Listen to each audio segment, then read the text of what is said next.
Good Friday, everyone, and thank you for tuning in to another Friday weekly edition of the Alan Fitz podcast, also known to most people as The Chat. Alan Fitz, the host of the program today, coming to you from our studios live here in Amarillo, Texas, and welcome into the show. Well, this is not one of the chats that I normally do to divide up different subjects across the board. Many of you that have listened to my podcast on a weekly basis know that we basically talk about one topic or one subject, if you will. But this one is going to be broken down into four different topics. That is why the subject since Monday has been labeled miscellaneous topics. We're hoping for a bigger listening audience for the podcast today. So with that being said, let's get it started. One of the first things that I want to talk about on the podcast today, folks, is that for those of you that follow me, you know that I do this every year about this time. But for those of you that are new to the podcast, you're new to the chat, and may not be aware of it, I am a very avid fan of Texas high school football playoffs, especially when they get way high up in the rank, starting at quarterfinals to the semifinals and then headed to AT&T Stadium in Arlington for the state championship.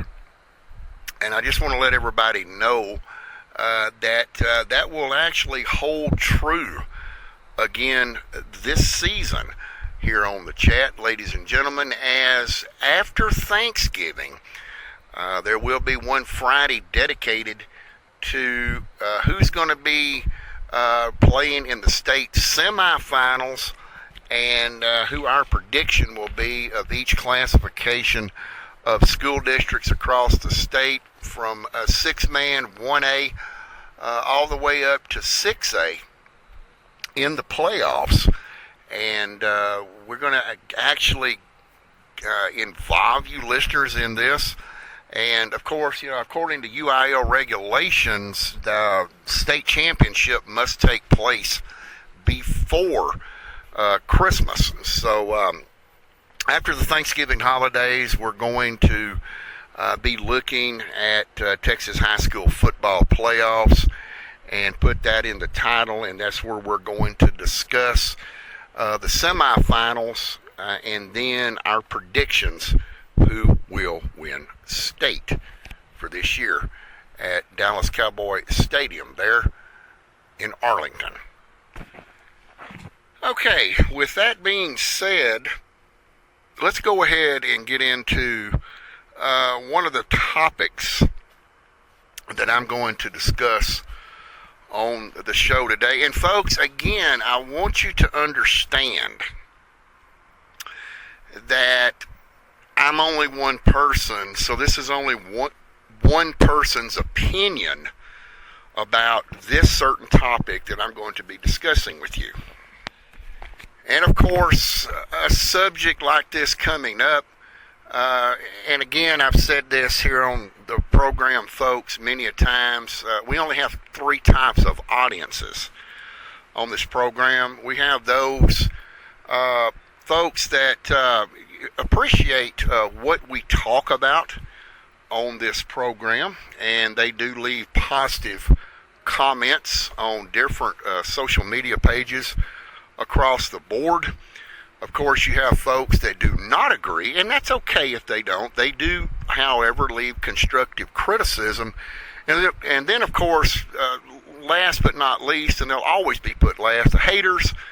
It doesn't matter what you do, they're always going to find something wrong with it and hate everything you do. Again, they can't see the forest for the trees. We pay no attention to those.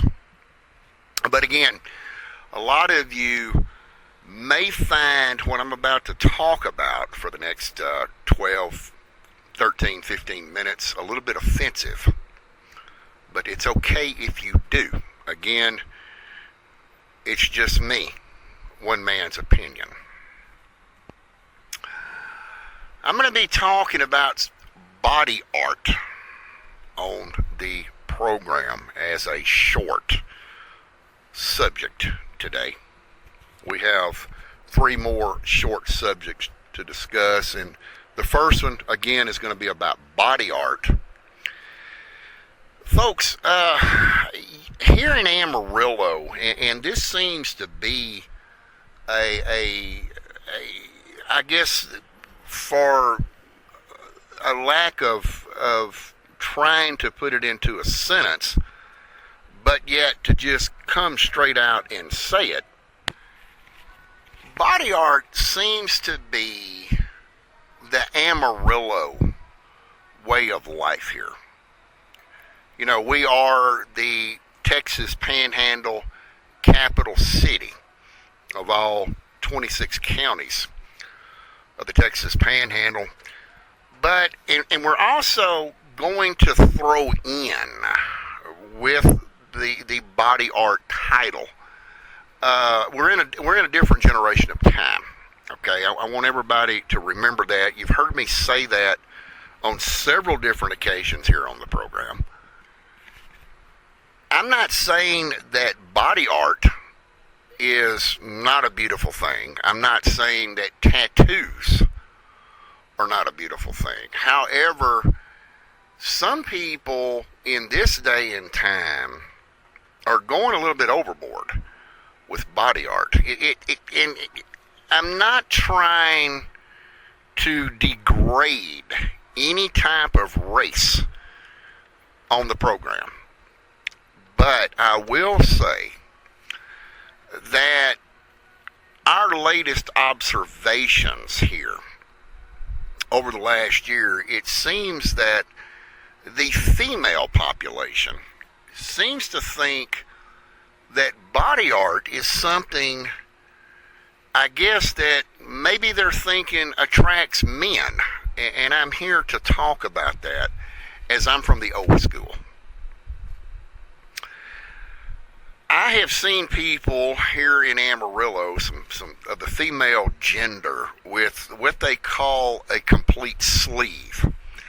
And I'm going to use an old school term that is known as a tatted up old gal. And I used that term a little over a year ago to an individual up in the upper Texas Panhandle, one of the counties up there.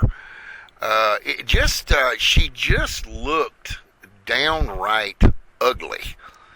It looked like she had tattoos completely all over her. And I'm not sure why the female population, especially here in Amarillo, is doing this. And I'm going to try to give some perspective on this observation from an old school point of view. You know, back when we were in school, you had tattoo parlors out there, but you really didn't see people 50-something years ago getting tattoos unless they were in the military, and I'm sure all of you can relate to that. And I'm strictly talking about USA-born veterans, especially Navy captains, getting tattoos and it seemed like every one of them had the same tattoo across the board. On one arm, they would have something, maybe either their birth year or maybe possibly the year that they enrolled, if you will, into the military. But generally, on the right arm of every Naval Sea captain, you would see a tattoo of a ship's anchor, and either above it or below it would have the words mother, M-O-T-H-E-R, mother.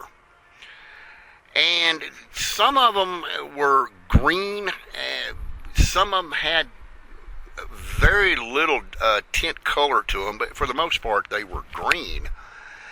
And this is really all you saw back in this time era, was the naval captains that had the tattoos. Well, we fast forward to 50 something years, and now it seems like that everybody is taking part in body art. And folks, again, keep this in mind as you listen to my voice here on the chat on this podcast. I am only one person, so I'm only one person's opinion. I'm not trying to speak for everybody in Amarillo. I'm not trying to speak for everybody in Potter County. I'm not trying to speak for everybody down on the Randall County side. I'm strict, or the entire Texas Panhandle, if you will. But I am speaking just for myself, my personal opinion. I believe that women, the female gender, I don't care what race you are, and in the white race, this is extremely prevalent here in Amarillo.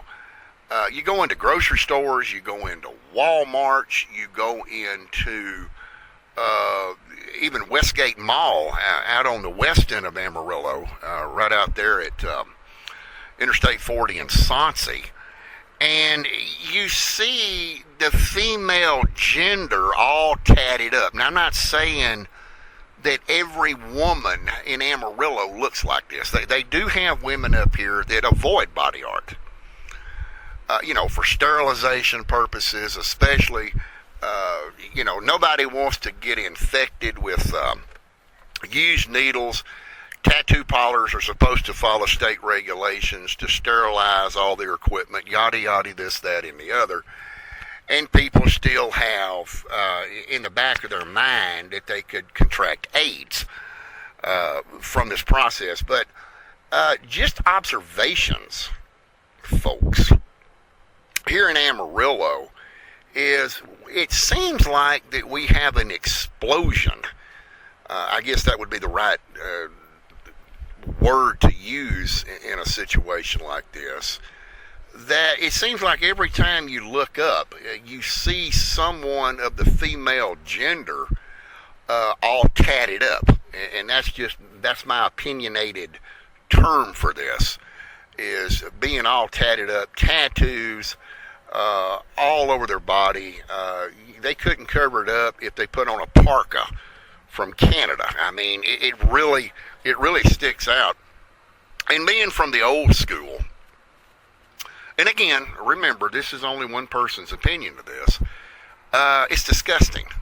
It's absolutely disgusting for the female gender to do that to their body. I mean, if most men, if they're sane enough in the head, they would not approach anyone like that. They would not date anyone like that. Certainly, if I was single, I wouldn't be caught in public with something that looks like that. It's very disgraceful, in my opinion, to the female population. You didn't see this 50 years ago. Again, we're living in a different generation of time, and I'm not understanding why the female generation is doing this. Now, let me get to the male generation on this as well. We need to bring the men involved in this. There used to be a theory out there, and basically tattoos started with men, going back to the Navy sea captains, going on the high seas and the international waters and all of that. They wanted to get that tattoo or that body art on that arm to where, even when they got out of the service, they could be recognized, especially with the anchor that was tattooed on their arm. And, they were some kind of, at the high seas at some point, they were a captain on the high seas. And it seemed like it was a tradition for those service members to do that, and then it kind of drifted down to men, or some men beginning to get tattoos, which I don't have a problem with a man having tattoos. I do have an opinion, I'm very opinionated about females with tattoos. It just doesn't look right. And since I'm bringing that up, I want to go ahead and bring up something, even with males and tattoos. And I need to quickly do this because we have other topics, shorts, if you will, to talk about. The little small East Texas town that I come from, their city police department is absolutely a disgrace, okay? Some of the officers in that town are all tatted up. Obviously, the police chief is not professional enough to say you need to cover this stuff up.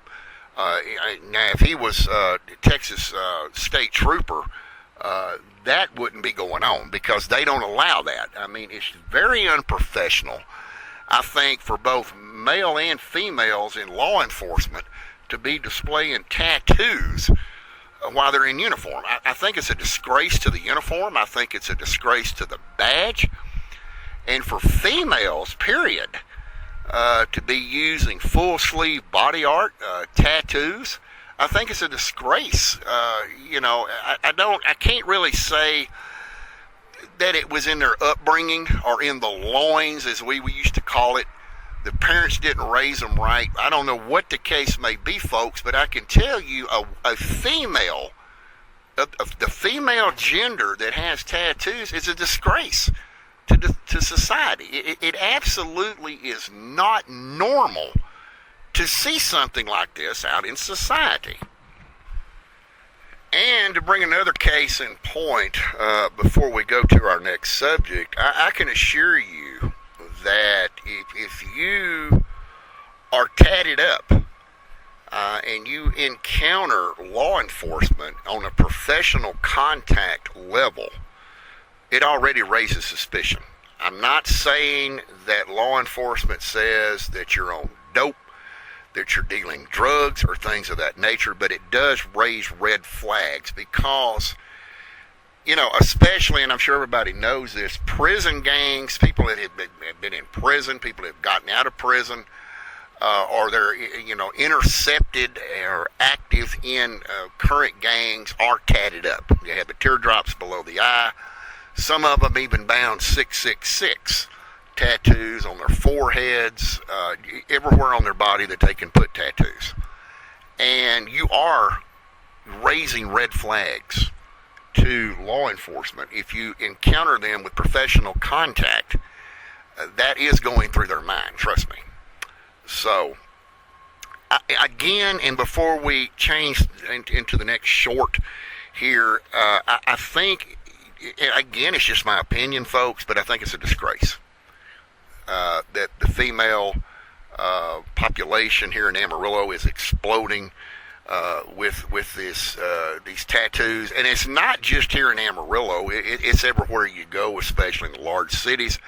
I've seen it in Dallas. I've seen it in San Antonio. I've seen it in Lubbock. I've seen it everywhere up through here. And it's just, if you're a guy out there and that's your thing, that's okay. But coming from the old school, it's disgraceful. And I really, honestly, do not want to associate with any of you.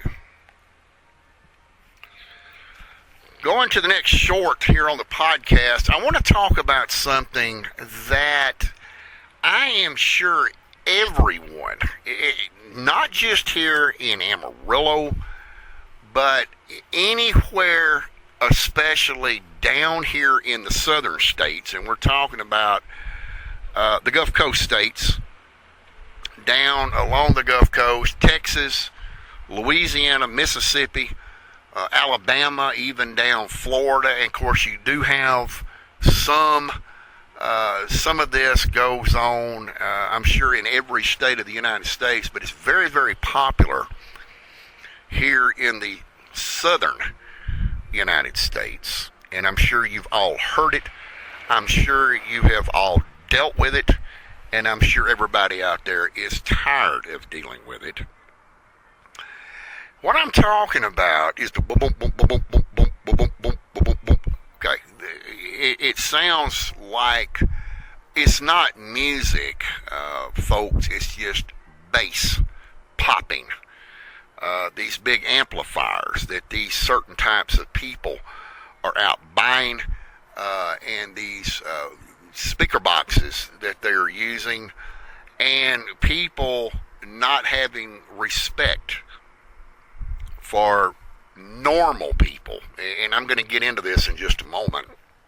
Normal people, ladies and gentlemen, are those people, and I'm talking about the majority of the working class people here. I'm not talking about the healthcare field, the firemen, the police department, although the police department plays a huge role in this topic.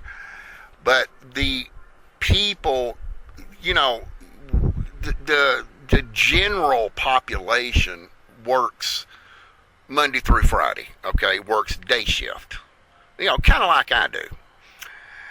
And people like quiet when they go home.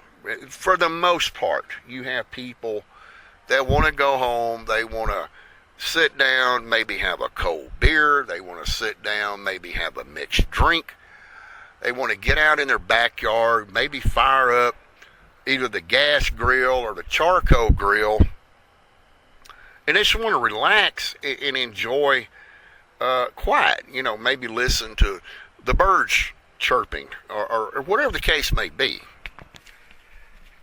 And keep in mind, as I talk about this, these are people that work, okay? Now, we're talking about the working class people. Well, for those that don't work, or are too lazy to work, or whatever the case may be, it seems like, and I'm sure, again, all of you can relate to me here on the podcast, but you start hearing this loud booming noises coming out of vehicles in the middle of the night, people riding around all hours of the night, and listening to this garbage. It's a thousand wonders that they're not deaf from it. It's very aggravating to people, especially us working class people. Some people have nothing better else to do than, I guess, to lay up and, sleep all day, if you will, and then patrol the streets and ride around and disturb people all night long. And I had said something earlier here on the subject that the police are getting involved in this. And here in Amarillo, they're really beginning to get involved in it. There are several projects here across the city dealing especially in roofing, concrete, things of that nature.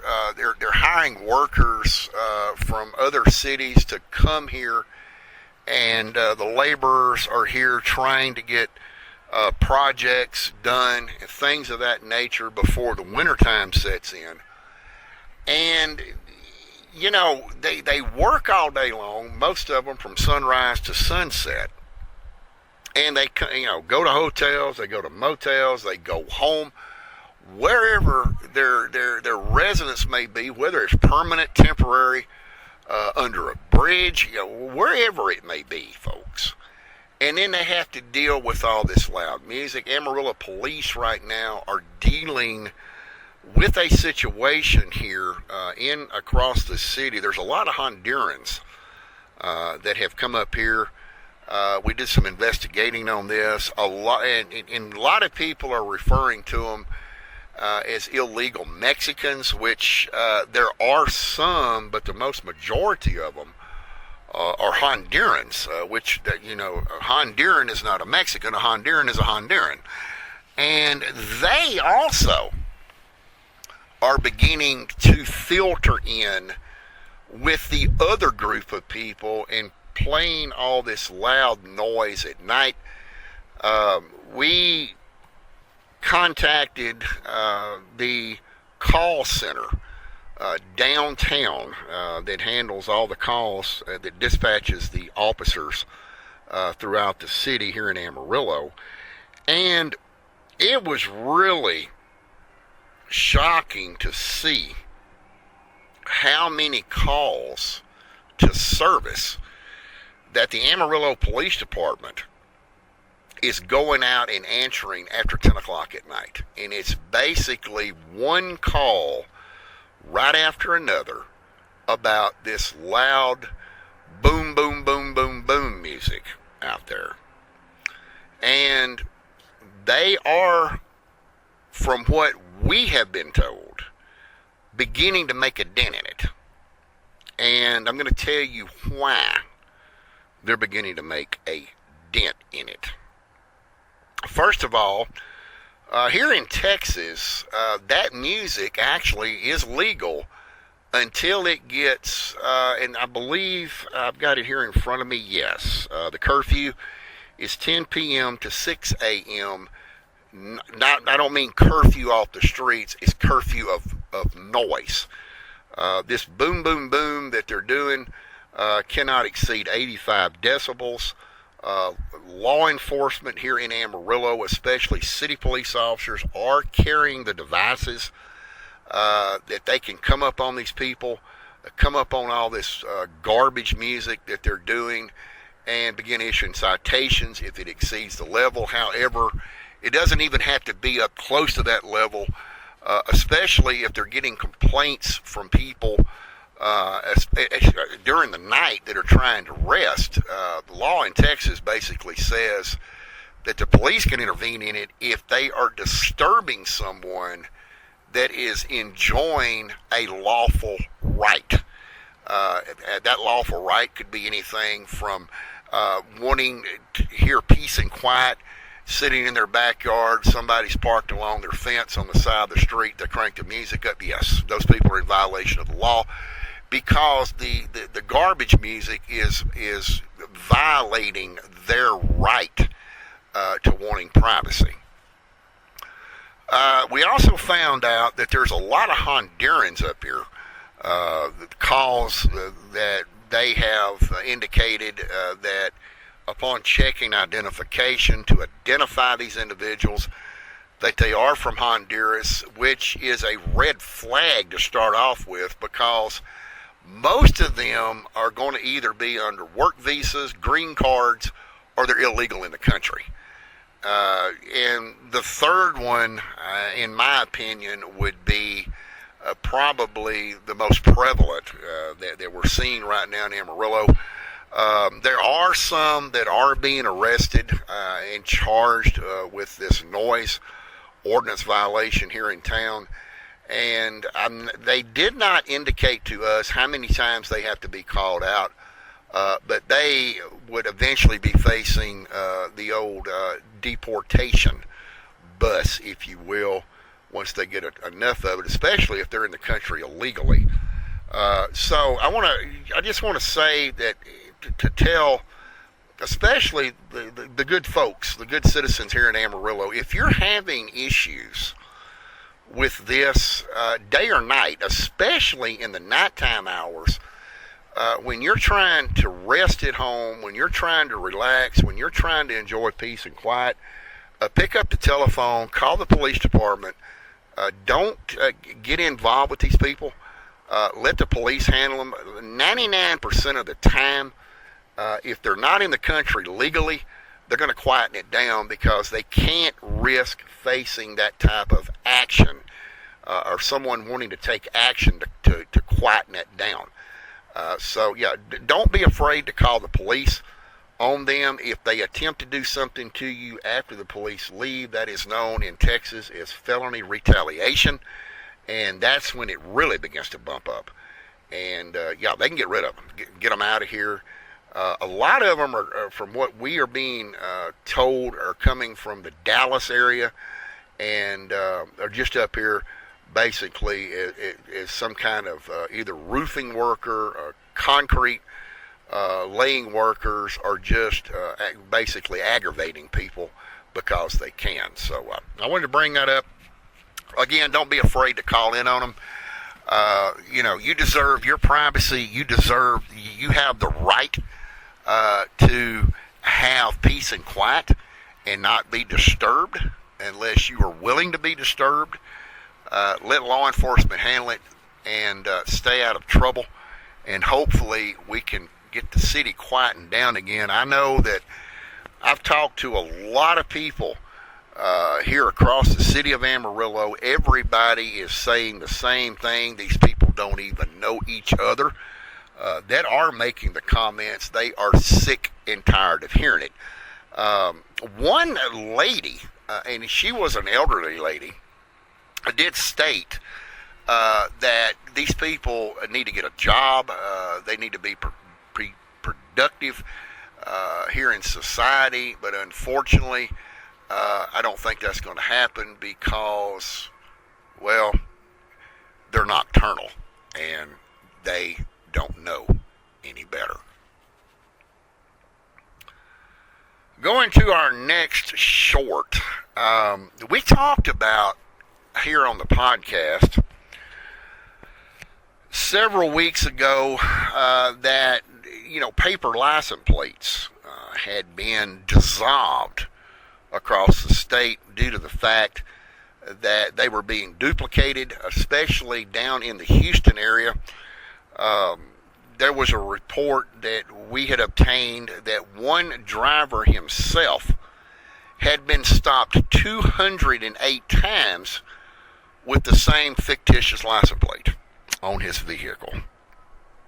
I believe that individual now is in the Texas Department of Criminal Justice Institution Division for his conscious decisions for fraud for license plates.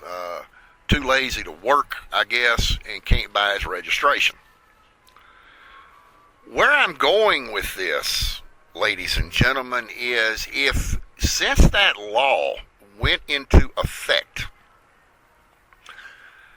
you are now issued a set of metal license plates immediately, both front and back, before you even pull off the car lot. Of course, you have to prove you have insurance and all that good stuff.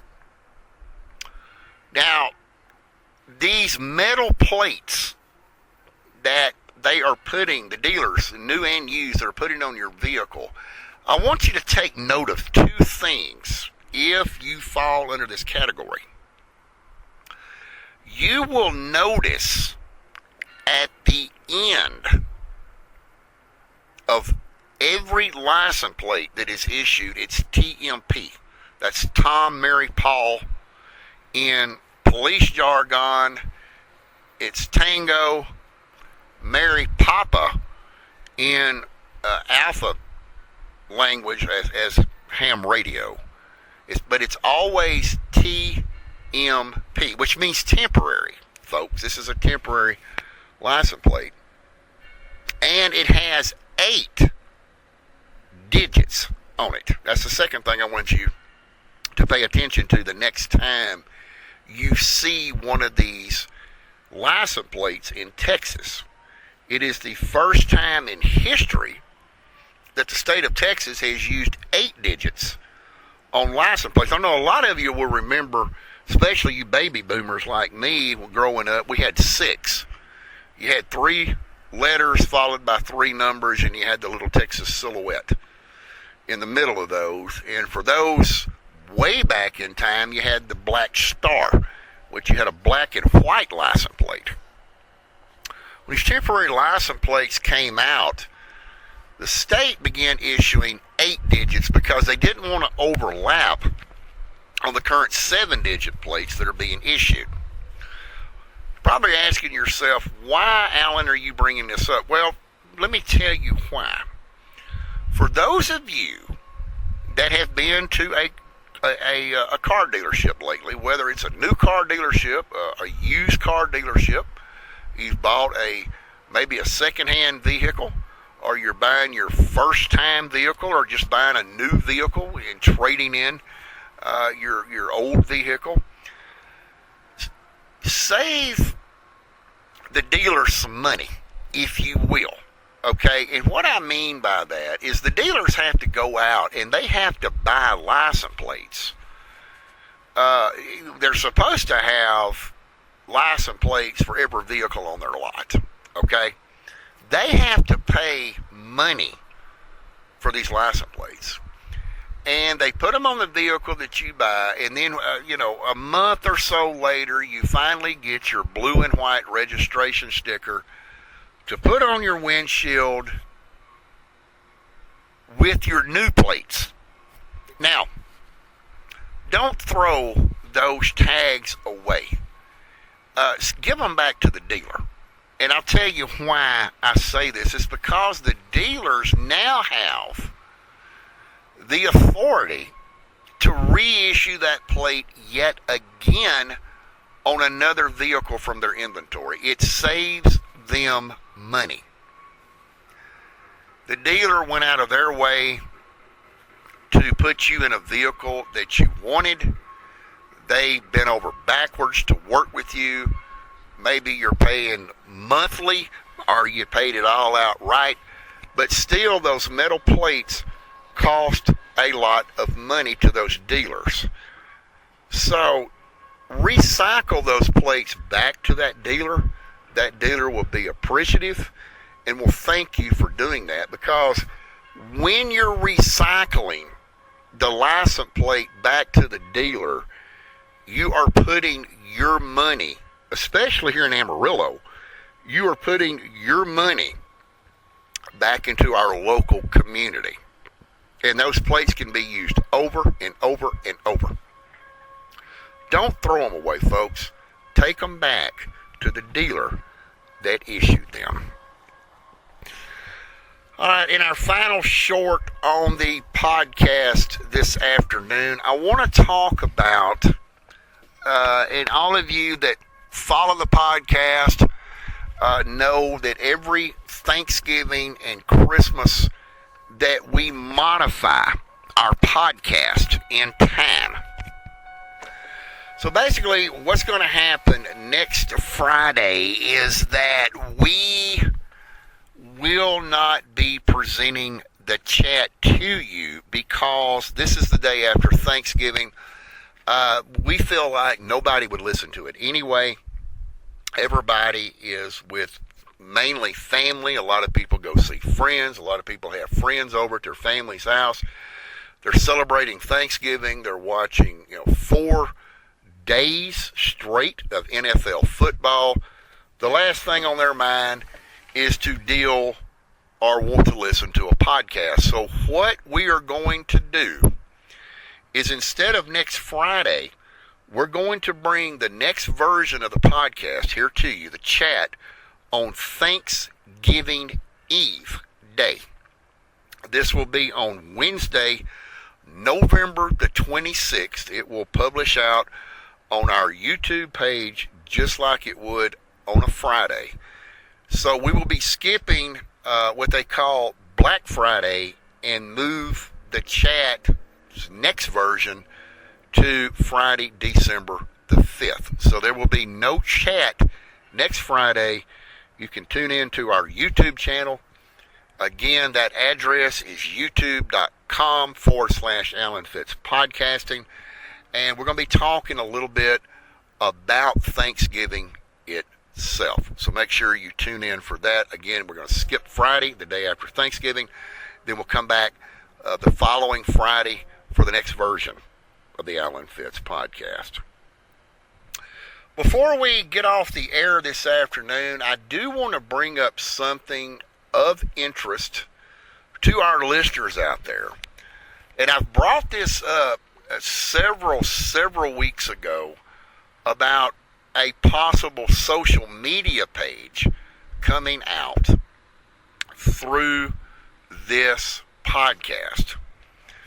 I will tell you that we are going to reveal whether or not we are going to do a social media page for the Alan Fitz Podcast, aka the chat.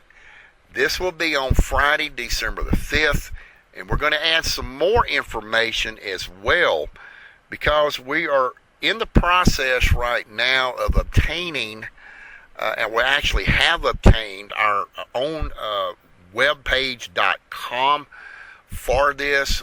We are also thinking about utilizing Twitch. Mainly it would be in audio format on the page week by week. However, we will be going live on that should we have a guest that wants to get on the program with their consent to be on Twitch. We're going to dig into this after the Thanksgiving holidays, and we will have a big announcement for you coming up on Friday, December the 5th. So make sure you come back and tune in to this podcast to learn more information. And with that being said, that will wrap up this week's edition of the chat. I want to thank everybody for tuning in. I hope it was educational. Again, I'm only one person. It's only my opinion. Keep that in mind. So, until we meet again on Thanksgiving Eve morning next week, as always, this is Alan Fitz saying have a great weekend. And until we meet, bye for now.